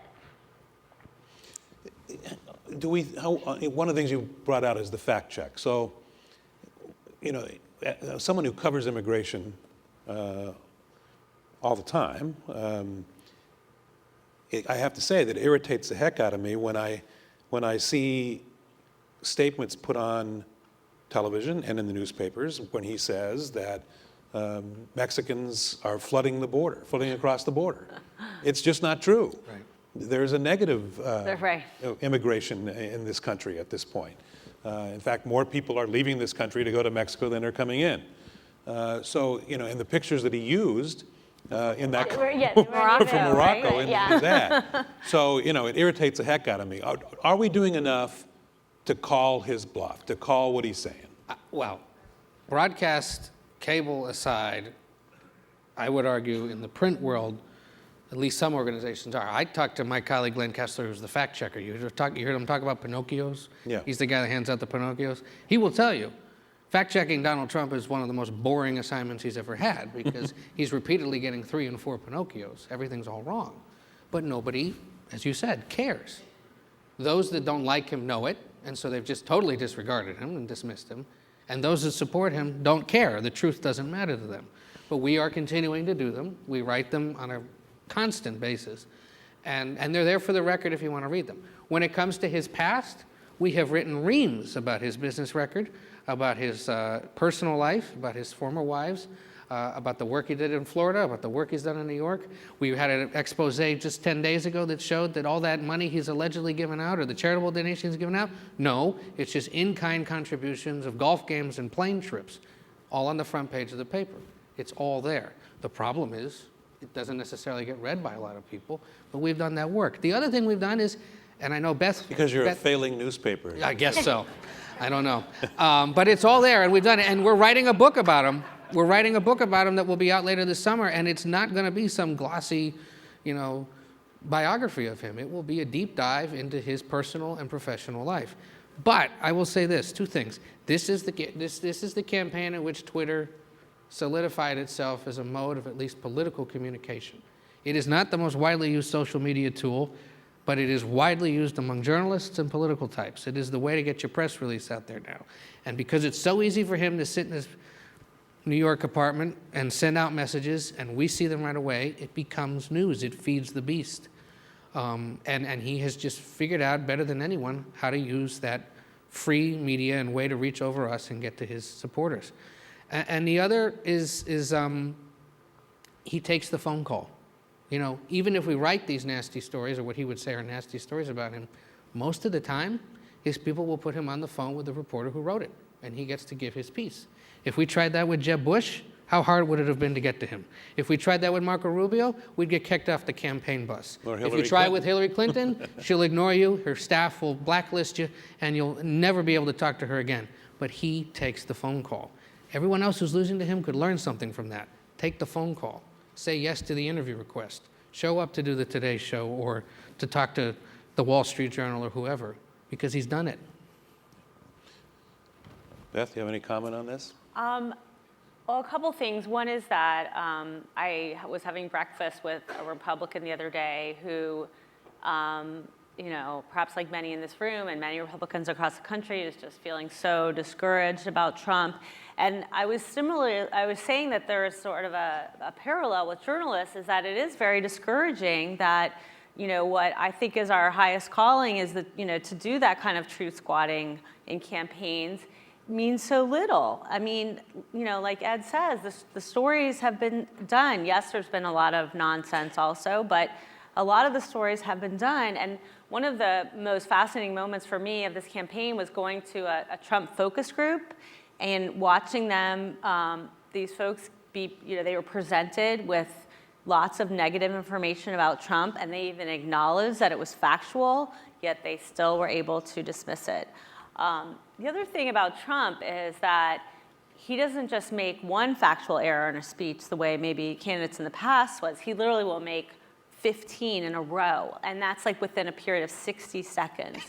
And it's really, I'm not saying, It's difficult, yeah, to rebut each one of those.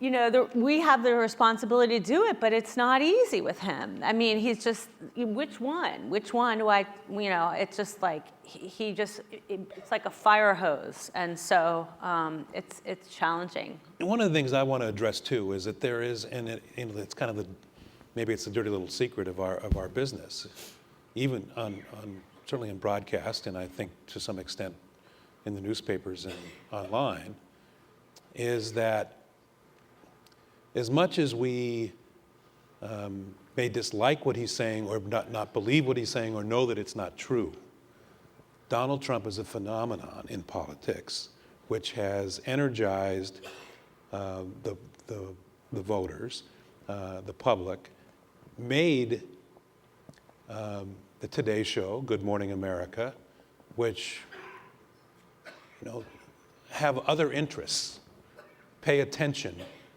to the political campaign.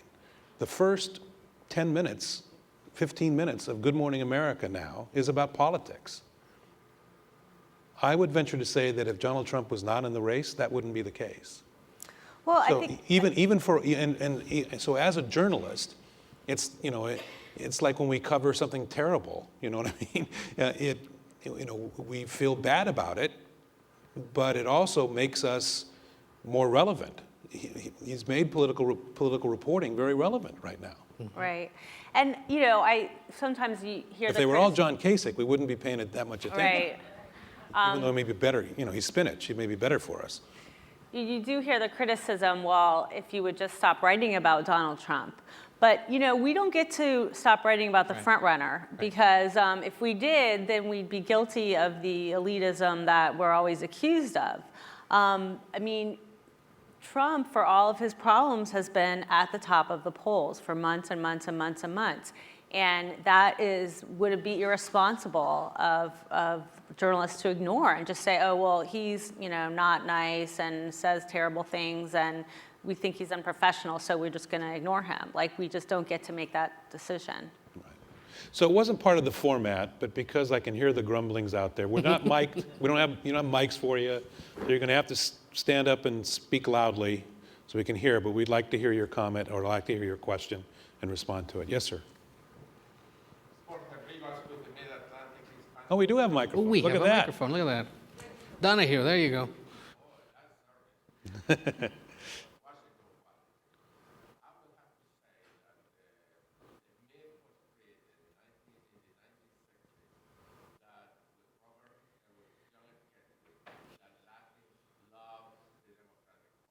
Have been perpetuated by the media, by the Democratic Party, but the fact is to the contrary.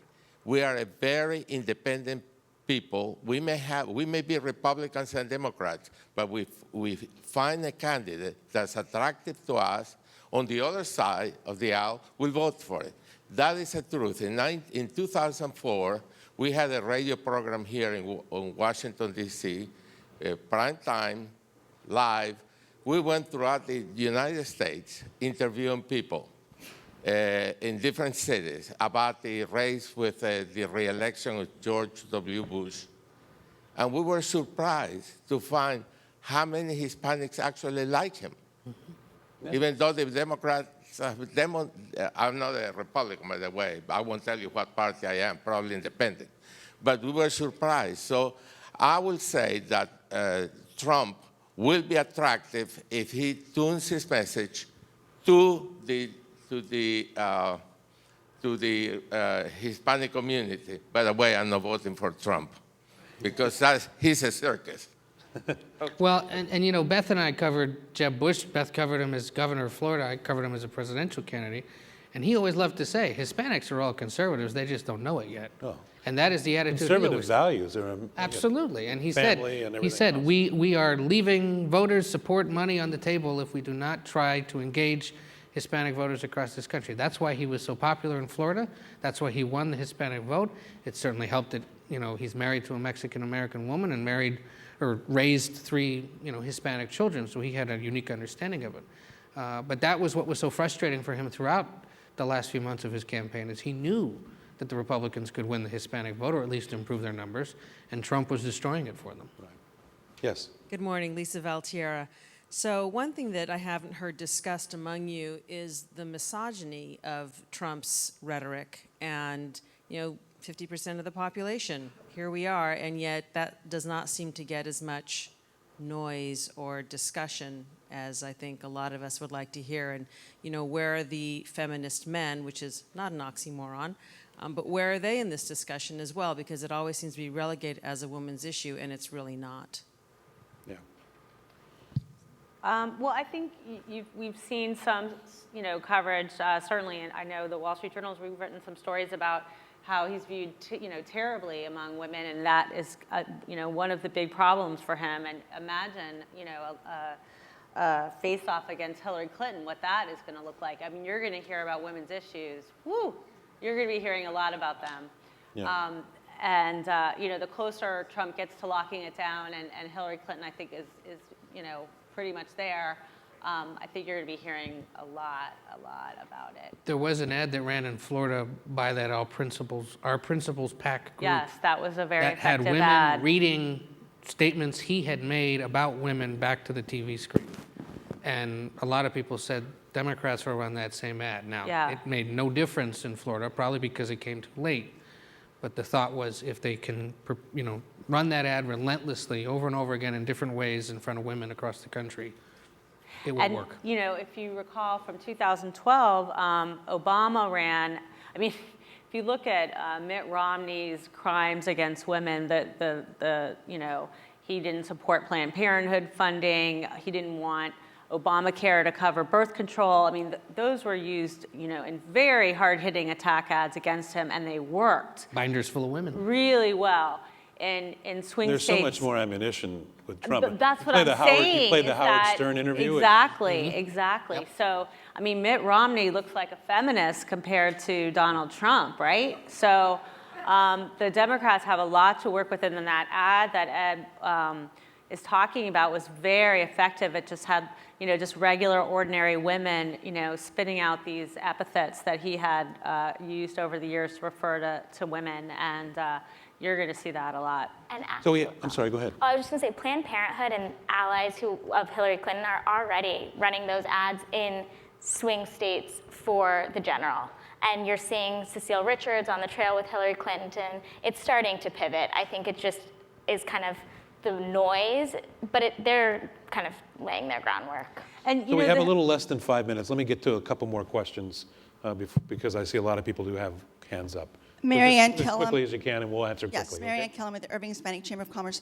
And mine are mostly comments about things you said. First of all, if you think that Donald's going to apologize, you're kidding yourselves, because it's always somebody else's fault. It's not his, first of all. Second of all, if you know that the leopard's not going to change his spot, so if he changes his ideas or he changes his whole tactics, are we going to trust him? Seriously? It's not going to change. You can't change him. If he was going to do that, he would have started from the very beginning and not done all the other stuff that he's done. But I think he's hurt us, and I think it's going to take a lot to change our minds. I don't think apology for a lot of us is going to help. Thank you. Other questions? Yes, sir.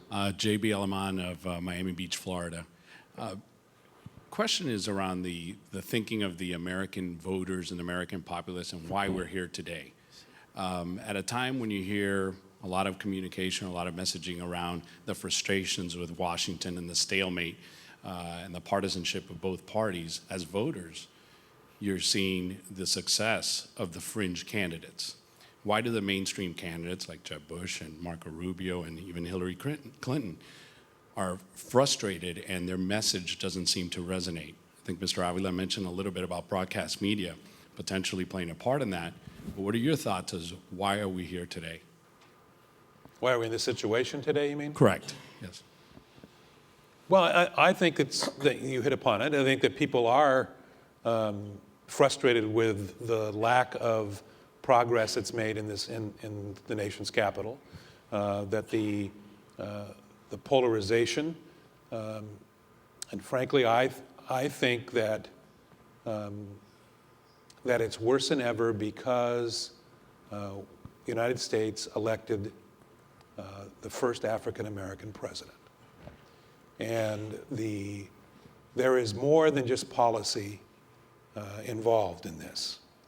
I've seen it firsthand. I cover the White House, and I covered Congress. And many of the things that are happening are not just because they disagree with Barack Obama, but because they disagree with who he is. And it's really put our country in a bad place.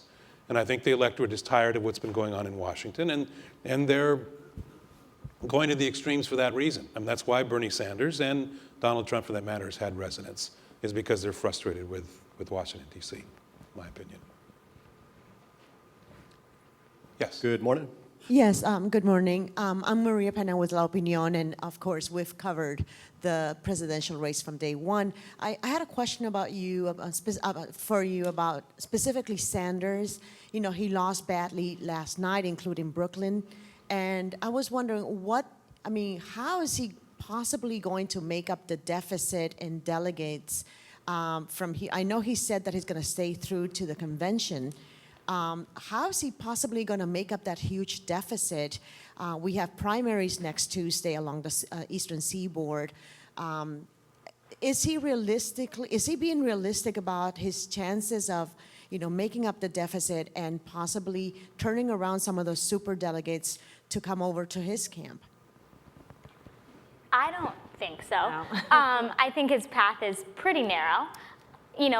Flipping the superdelegates, I guess the argument is they should vote with the people, but even then, Hillary Clinton is still ahead of him in pledged delegates. So I don't think it's looking great for him. The thing is he still has this he's tapped into this support that right now they're not ready for Hillary Clinton. They might be down the road, and he's still making money. So he can keep going, but the actual delegate path is very narrow for him. Good morning. Yes. Good morning, everyone. I'm Luis Vasquez with the LA Latino Chamber of Commerce. Jim, why are Latinos not used as regular Jose and Maria pundit sources in political stories? As you know, we're playing a great role in this election, but we're invisible. And even issues like healthcare for immigrants, we're not sought as sources. It's someone else, non-Latino, talking for us. Thank you.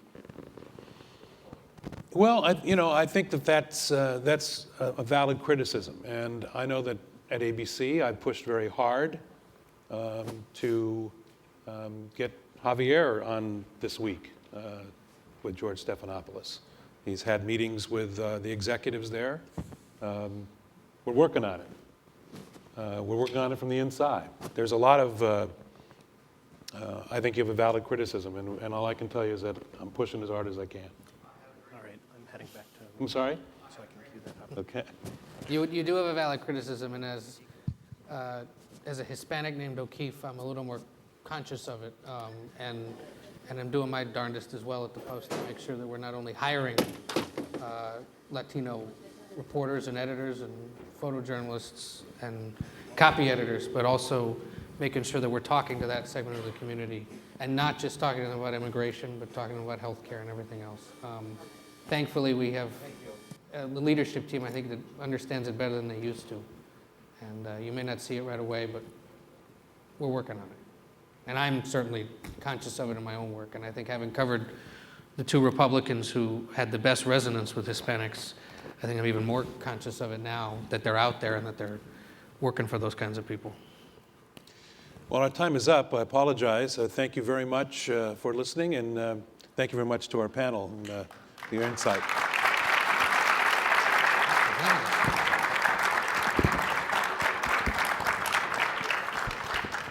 Ladies and gentlemen, this concludes the Journalist Plenary. Please join us for workshops from 11 a.m. to 12 p.m. on the second floor, and later today at 12:30 for the Hispanic Business Luncheon. And please be sure to pick up a USHCC 5-point policy plan on your way out. Thank you.